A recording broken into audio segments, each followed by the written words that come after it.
Assalamualaikum warahmatullahi wabarakatuh. Perkenalkan, kami dari kelompok 7, tutor 2. Pada video ini kami akan memberikan beberapa fakta menarik mengenai parasit cacing, terutama pada ayam, yang dapat mempengaruhi sistem gastrointestinal. Kelompok kami beranggotakan saya sendiri, yaitu Kayla, Fahira, Gina, Udia, Lukiana, Dia, dan juga Farel. Helminth atau yang seperti kita ketahui yaitu adalah parasit berbentuk cacing memiliki beberapa macam. Pada video ini akan dibahas yaitu Cestoda, Trematoda, dan juga Nematoda. Untuk Cestoda dan juga Trematoda, ia merupakan cacing pipi dari filum Platyhelminth. Cestoda merupakan kelas dari cacing yang umumnya dikenal sebagai flatworms atau tapeworms yang berbentuk seperti pita. Dalam bahasa Indonesia dapat disebut dengan cacing pita karena bentuknya yang menyerupai pita. Selain itu juga bentuknya bersegmen dan juga simetris bilateral atau sisi kanan dan kirinya serupa. Ciri yang paling jelas dari Cestoda ini, dia memiliki rantai atau strobila yang terbentuk dari proklotid. Untuk cacing pita ini, mereka berlabuh ke dalam usus inangnya dengan menggunakan kepala mereka atau yang disebut dengan scolex. Selanjutnya ada Trematoda, yang merupakan kelas dari flatworms atau yang biasa disebut juga dengan flukes. Cacing ini dikenal sebagai cacing isap. Bentuknya pipih seperti daun, tidak bersegmen, dan juga mereka memiliki sakar atau beberapa penghisap yang dapat terlihat dengan jelas. Selanjutnya ada Nematoda, yang merupakan filum dari cacing yang disebut dengan roundworms ataupun eelworms. Cacing ini berbentuk seperti gelang. Keunikan dari nematoda ini adalah cairan dalam rongga tubuhnya dapat mempertahankan pada kondisi yang tekanannya tinggi. Lalu gerakannya juga diatur oleh kumpulan otot yang bekerja sama melawan tekanan hidrostatik. Mereka juga memiliki elastisitas lapisan luar tubuhnya yang keras yang dapat disebut dengan cuticle atau cuticula. Untuk bentuknya, nematoda ini tidak bersegmen, memanjang, dan juga silinder. Daphnia progotina merupakan cacing pita yang menyerang bagian duodenum dan jejunum pada unggas.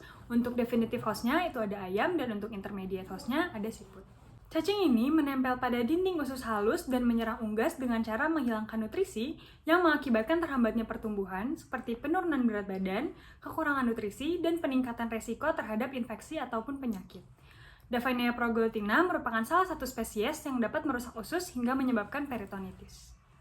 Jadi, Daphnia proglottina ini merupakan cacing pita yang ukurannya sangat kecil, biasanya berukuran setengah hingga 3 mm. Taksonomi Daphnia proglottina tergolong ordo Cyclophilidae, lalu famili Daphneidae, dan juga genus Daphnae. Untuk morfologinya, ketika dewasa, dia memiliki 4 hingga 9 segmen, dan dia memiliki kepala atau scolex yang memiliki 4 pengisap atau sakar, yang dikelilingi oleh cincin kait atau hooks, dan dia juga memiliki mulut yang dikelilingi oleh kait atau hooks.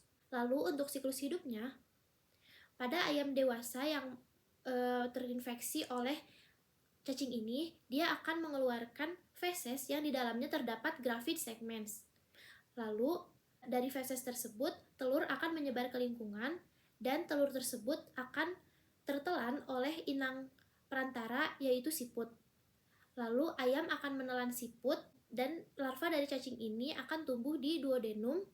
Lalu Daphnia yang sudah dewasa akan mengeluarkan gravid segmen setelah 13 hari berada di usus ayam.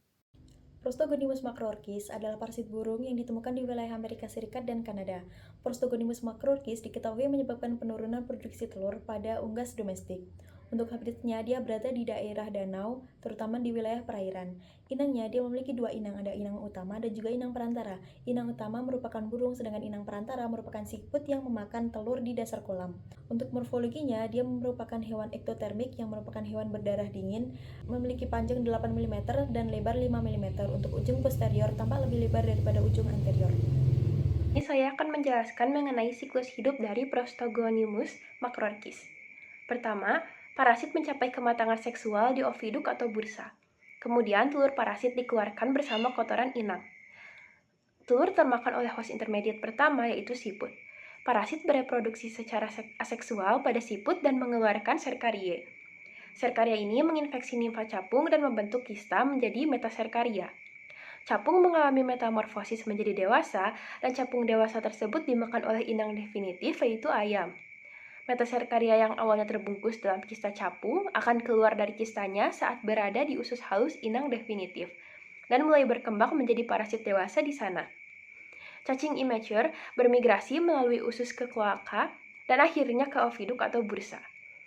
Meskipun disebut sebagai cacing oviduk, namun infeksi dari cacing ini dapat berdampak pada organ gastrointestinal. Perjalanan penyakit dimulai ketika Prostogonimus macrorchis menyerang oviduk ayam sehingga menyebabkan penyakit pada oviduk serta telur yang abnormal seperti telur tidak mempunyai cangkang serta dapat membuat telur tidak bisa melewati oviduk sebagaimana normalnya. Hal tersebut menyebabkan telur dapat berada di dalam rongga peritoneum dan memicu respon inflamasi sehingga peritoneum membengkak. Penyakit ini disebut dengan egg yolk peritonitis.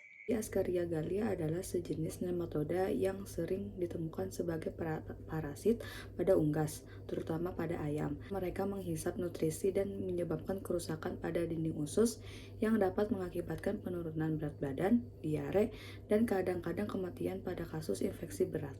Klasifikasi ilmiah nematode Ascaridia galli adalah sebagai berikut.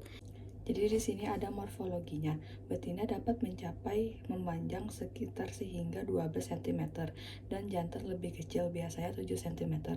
Bentuk tubuhnya, tubuh terbentuk dari silindaris memanjang dan sedikit melengkung. Warna tubuhnya yaitu putih kekuningan. Kepalanya memiliki 3 bibir besar yang mengelilingi mulut, tidak memiliki vesikel sefalik atau sayap kepala.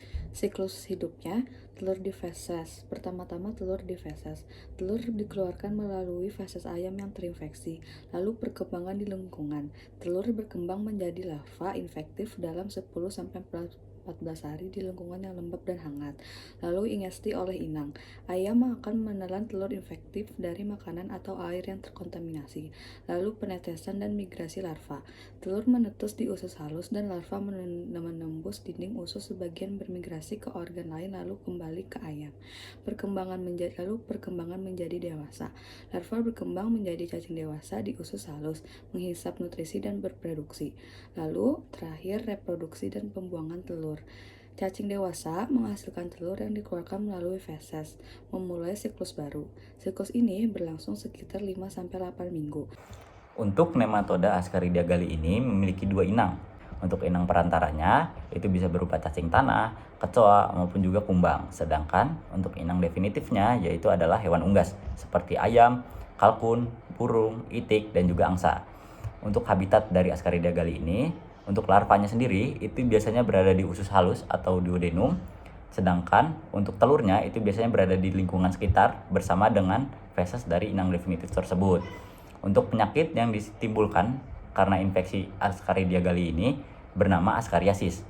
Untuk gejalanya yaitu meliputi selaput lendir yang pucat, lalu pertumbuhan yang terhambat, kurus, lesu, anemia, diare berlendir, dan juga penurunan produksi telur.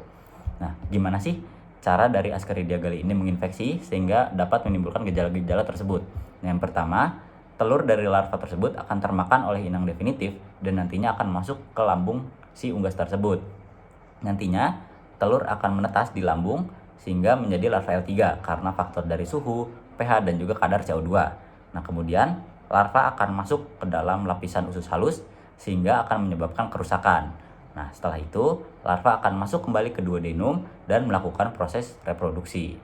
Nah, seiring berjalannya waktu, banyaknya cacing yang berada di usus tersebut dapat menyebabkan sumbatan karena cacing tersebut nantinya akan menghisap sari-sari makanan yang berada di dalam usus ayam sehingga menyebabkan ayam tersebut kekurangan gizi.